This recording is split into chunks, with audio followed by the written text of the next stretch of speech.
Radio live news update.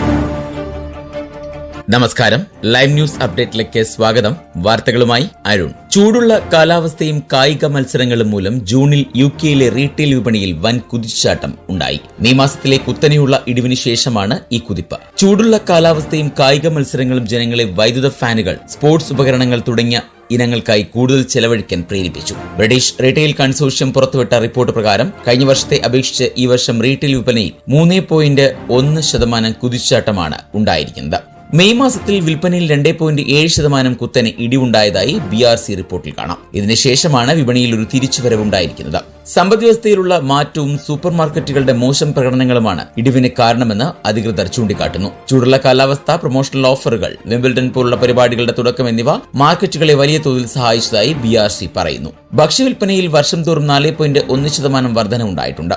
എന്നാൽ ഇത് ആളുകൾ കൂടുതൽ വാങ്ങുന്നതിനേക്കാൾ ഭക്ഷ്യവസ്തുക്കളുടെ വില വർധനവിനെയാണ് സൂചിപ്പിക്കുന്നത്. ജൂണിൽ പുരോഗതി ഉണ്ടായിട്ടും പണപ്പെരുപ്പം, നികുതി വർധനവ്, ഉയർന്ന ബില്ലുകൾ എന്നിവ മൂലമുണ്ടായ ഉയർന്ന ജീവിത ചെലവുകൾ പല കുടുംബങ്ങളും ഇപ്പോഴും നേരിടുന്നു. UK കാർഡ് ഇടപാടുകളുടെ ഏകദേശം 40% കൈകാര്യം ചെയ്യുന്ന ബാർക്ലേസിൽ നിന്നുള്ള ഡേറ്റ പ്രകാരം ജൂണിൽ മൊത്തത്തിലുള്ള കാർഡ് ചെലവ് 0.1% കുറഞ്ഞു. ഭക്ഷണവും ഇന്ധനവും ഉൾപ്പെടെയുള്ള ആവശ്യ ചെലവുകൾ 2.1% കുറഞ്ഞതായും റിപ്പോർട്ടിൽ സൂചിപ്പിക്കുന്നു. നഴ്സുമാർ ഉൾപ്പെടെയുള്ള ഇന്ത്യക്കാരായ കുടിയേറ്റക്കാർ തങ്ങളുടെ പ്രയത്നം കൊണ്ട് ബ്രിട്ടനിൽ സവിശേഷമായ സ്ഥാനം കെട്ടിപ്പടുക്കുമ്പോൾ അഭയാർത്ഥികളായും നിയമവിരുദ്ധമായും എത്തുന്ന ഒരു വിഭാഗം കുടിയേറ്റക്കാർക്ക് പേരുദോഷം കേൾപ്പിക്കുന്നു. രാജ്യത്ത് എത്തുന്ന ഇക്കൂട്ടർ കഷ്ടപ്പെടാനും വിയർപ്പൊഴുക്കാനും തയ്യാറാകാതെ പുതിയൊരു ജീവിതം കെട്ടിപ്പടുക്കാനാണ് ശ്രമിക്കുന്നത്. അതിനായി സൗജന്യമായി ലഭിക്കുന്ന നികുതി പണം പറ്റി സസുഖം ജീവിക്കുന്നവരുടെ എണ്ണം 1 മില്യണിലേറെ വരുമെന്നാണ് ഏറ്റവും പുതിയ കണക്കുകൾ തെളിയിക്കുന്നത്. യൂണിവേഴ്സൽ ക്രെഡിറ്റ് നേടി ജീവിക്കുന്ന 1 മില്യണിലേറെ കുടിയേറ്റക്കാർ ഉണ്ടെന്ന കണക്ക് ഞെട്ടലാണ് സമ്മാനിക്കുന്നത്. ഇവരിൽ ഭൂരിഭാഗത്തിനും ജോലിയില്ലാന്നതും സ്ഥിതി വഷളാക്കുന്നു. 2022 8,83,470 പേരാണ് ബെനിഫിറ്റുകൾ ജീവിച്ചതെങ്കിൽ കഴിഞ്ഞ മാസം ഇത് 1.26 ബില്യണിലേക്കാണ് വർദ്ധിച്ചത്. യൂണിവേഴ്സൽ ക്രെഡിറ്റ് നേടുന്ന ഭൂരിപക്ഷം കുടിയേറ്റക്കാർക്കും ജോലിയില്ലെന്ന് മുന്നോട്ട് പോകുമ്പോൾ പ്രതിസന്ധിയാകുമെന്ന് ക്യാമ്പയിനർമാർ ചൂണ്ടിക്കാണിക്കുന്നു. പ്രതിപക്ഷം MPമാരുടെ സമ്മർദ്ദത്തിന് വഴങ്ങിയാണ് ആദ്യമായി ഇമിഗ്രേഷൻ പദവിയുള്ള ആളുകൾ നേടുന്ന യൂണിവേഴ്സൽ ക്രെഡിറ്റിന്റെ കണക്കുകൾ പുറത്തുവിടുന്നത്. ബെനിഫിറ്റുകൾ കൈപ്പറ്റുന്നത് 5-ൽ 4 പേരും ഏകദേശം 83.6% ബ്രിട്ടീഷ്, ഐറിഷ്, ഇമിഗ്രേഷൻ വിലക്കുകളില്ലാതെ യുകെയിൽ ജീവിക്കുകയോ ജോലി ചെയ്യുന്നവരോ ആണ് എന്നും കണക്കുകൾ പറയുന്നു. EU സെറ്റിൽമെന്റ് സ്കീം വഴി യുകെയിൽ താമസിക്കുന്നവരാണ് രണ്ടാമത്തെ വലിയ വിഭാഗം.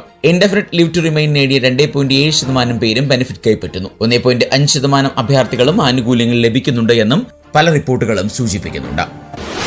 റെസിഡന്റ് ഡോക്ടർമാരുടെ പണിമുടക്ക് റീഫോം UK നേതാവ് നിഗൽ ഫരാഗിനുള്ള സമ്മാനമായി മാറുമെന്ന് മുന്നറിയിപ്പുമായി health secretary west rating. July 25 മുതൽ നടത്തുമെന്ന് പ്രഖ്യാപിച്ച പണിമുടക്ക് ഒഴിവാക്കാൻ ഒരാഴ്ച മാത്രമാണ് ബാക്കി. ബ്രിട്ടീഷ് മെഡിക്കൽ അസോസിയേഷനുമായി ഈ വിഷയത്തിൽ ചർച്ചകൾ നടത്താൻ ഒരുങ്ങവെയാണ് മുന്നറിയിപ്പ്. NHSനെ രക്ഷിച്ചെടുക്കാനുള്ള പോരാട്ടത്തിലാണ് ഇപ്പോൾ ലേബർ എന്ന് ഹെൽത്ത് സെക്രട്ടറി MPമാരോട് പറഞ്ഞു. ലേബർ പരാജയപ്പെട്ടാൽ ഇതിന് പകരം ഇൻഷുറൻസ് സ്റ്റൈൽ സിസ്റ്റം വേണമെന്ന് ഫരാഗ് വാദിക്കുമെന്ന് ഷീറ്റിംഗ് ചൂണ്ടിക്കാണിച്ചു. ഇംഗ്ലണ്ടിലെ റെസിഡന്റ് ഡോക്ടർമാർ 5 ദിവസത്തെ പണിമുടക്കാണ് പ്രഖ്യാപിച്ചിരിക്കുന്നത്. പാർലമെന്ററി ലേബർ പാർട്ടി യോഗത്തിലാണ് സ്ട്രീറ്റിംഗ് വിഷയം അവതരിപ്പിച്ചത്. വെയിറ്റിംഗ് ലിസ്റ്റ് കുറയ്ക്കാനും NHSനെ ശരിയായ ദിശയിലേക്ക് നീക്കാനും ശ്രമിക്കുമ്പോഴാണ് പണിമുടക്ക്. തീവ്ര വലത് പാർട്ടികൾക്ക് ഇതിലും വലിയ അവസരം ലഭിക്കാനില്ല. ലേബർ പരാജയപ്പെട്ടാൽ ഫരാഗും സംഘവും ഇൻഷുറൻസ് രീതിക്കായി വാദം തുടങ്ങും. ഈ പോരാട്ടത്തിൽ തോൽക്കാൻ ഉദ്ദേശിച്ചിട്ടില്ല, സ്ട്രീറ്റിംഗ് വ്യക്തമാക്കി. 29% ശമ്പള വർധനവാണ് ഇക്കുറി ഡോക്ടർമാരുടെ ആവശ്യം. 5.4% വർധനവാണ് ഗവൺമെന്റ് ഓഫർ. കഴിഞ്ഞ 2 വർഷം 22% വർധന ലഭിച്ച ശേഷമാണ് ഈ ആവശ്യം. യൂണിയൻ അനുകൂല നിലപാട് സ്വീകരിച്ചിരുന്ന ലേബറിന് ഇപ്പോൾ സമരം പ്രഖ്യാപിച്ചത് കനത്ത തിരിച്ചടിയായി മാറിയിരിക്കുന്നു.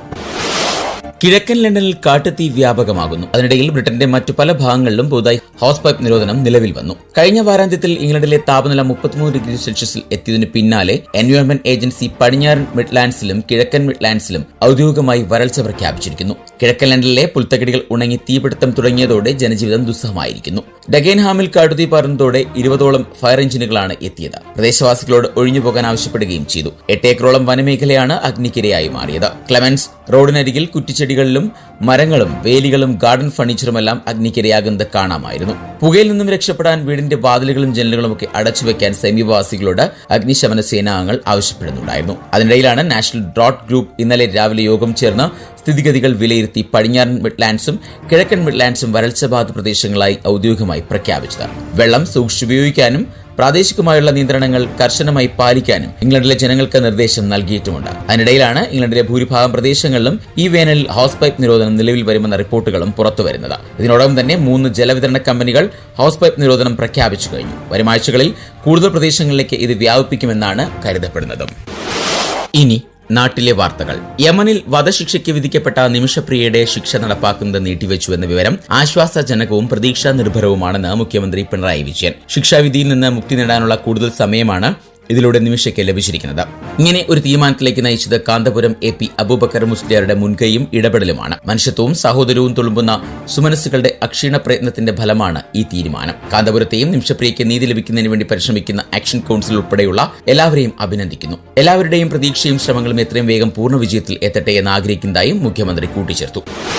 എഞ്ചിനീയറിംഗ് പ്രവേശനത്തിനുള്ള കീം റാങ്ക് പട്ടിക പുതുക്കണമെന്ന ഹൈക്കോടതി വിധിക്കെതിരെ സംസ്ഥാന സർക്കാർ സുപ്രീം കോടതിയിൽ ഉടൻ അപ്പീൽ നൽകിയേക്കില്ല. അതേസമയം സംസ്ഥാന സർക്കാരിന് വേണ്ടി സീനിയർ അഭിഭാഷകൻ ജയ്ദീപ് ഗുപ്ത ഇന്ന് കോടതിയിൽ ഹാജരാകും. ഹൈക്കോടതി വിധി നടപ്പാക്കുമ്പോൾ കേരള സിലബസ് വിദ്യാർത്ഥികൾക്കുണ്ടാകുന്ന നഷ്ടം അദ്ദേഹം കോടതിയെ അറിയിക്കും. ഹൈക്കോടതി വിധിക്കെതിരെ സംസ്ഥാന സർക്കാർ സുപ്രീം കോടതിയിൽ അപ്പീൽ നൽകുന്നുണ്ടോ എന്നറിയിക്കാൻ കേരളത്തിനോട് സുപ്രീം കോടതി ചൊവ്വാഴ്ച ആവശ്യപ്പെട്ടിരുന്നു.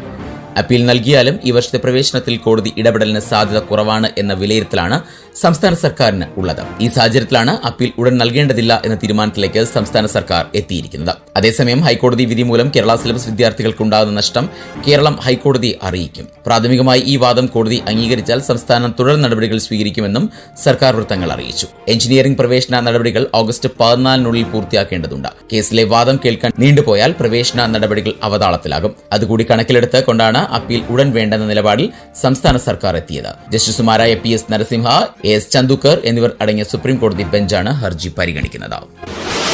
ഇനി സ്പോർട്സ് വാർത്തകൾ. ഫിഫ ക്ലബ് ലോകകപ്പ് ചാമ്പ്യൻസ് കിരീടമണിഞ്ഞ ചെൽസിക്ക് ലഭിച്ചത് കൈനിറയെ പണം. പ്രവചനങ്ങൾ എല്ലാം കാറ്റിൽ പറത്തി PSG തകർത്തുള്ള കിരീടധാരണമായിരുന്നു ചെൽസിയുടേത്. ക്വാർട്ടർ ഫൈനലിൽ ബയേൺ മ്യൂണിക്കിനെയും സെമിയിൽ റയൽ മാഡ്രിഡിനെയും തുരുത്തിയ PSG ഫിഫ ക്ലബ് ലോകകപ്പിൽ ചാമ്പ്യന്മാരാവുമെന്നാണ് മിക്കവരും പ്രവചിച്ചിരുന്നത്. എന്നാൽ ചെൽസിയുടെ 3 അടിക്ക് മറുപടി നൽകാനാവാതെ യുവേഫ ചാമ്പ്യൻസ് ലീഗ് ജേതാക്കളായ PSG നിലംപൊത്തി. കോൾ പാമർ ഇരട്ട ഗോളുമായി കളം നിറഞ്ഞപ്പോൾ യാവോ പെഡ്രോയുടെ ഗോൾ PSGയുടെ കഥ കഴിച്ചു. ആദ്യ പകുതിയിലായിരുന്നു ചെൽസിയുടെ 3 ഗോളും. കിരീടധാരണത്തോടെ ചെൽസിക്ക് പ്രതിഫലമായി കിട്ടിയത് 1292.95 കോടി രൂപ. രണ്ടാം സ്ഥാനക്കാരായ PSG-ക്കുമുണ്ട് കൈനിറയെ പണം 1132.71 കോടി രൂപ. ചെൽസിക്കും PSG-ക്കും ഗ്രൂപ്പ് ഘട്ടത്തിലെ ഓരോ ജയത്തിനും 17.25 കോടി രൂപ വീതം. പ്രീ ക്വാർട്ടർ ജയത്തിന് 64 കോടി രൂപയും ക്വാർട്ടറിലെ ജയത്തിന് 112 കോടി രൂപയും. സെമി കടമ്പ കടന്നപ്പോൾ ചെൽസിക്കും PSG-ക്കും കിട്ടിയത് 180.65 ലക്ഷം രൂപ വീതം. കപ്പടിച്ച ചെൽസിയുടെ സമ്മാനത്തുക 344 കോടി രൂപ. രണ്ടാം സ്ഥാനക്കാരായ PSG-ക്ക് 258 കോടി രൂപയും പ്രതിഫലമായി ലഭിക്കും.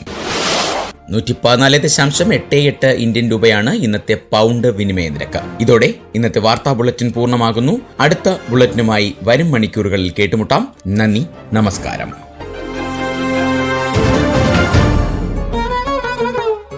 കൂടുതൽ വാർത്തകൾക്കും വിശേഷങ്ങൾക്കുമായി റേഡിയോ ലൈം ആപ്പ് ഡൗൺലോഡ് ചെയ്യൂ. പ്ലേ സ്റ്റോറിൽ നിന്നും ആപ്പ് സ്റ്റോറിൽ നിന്നും. Radio Lime.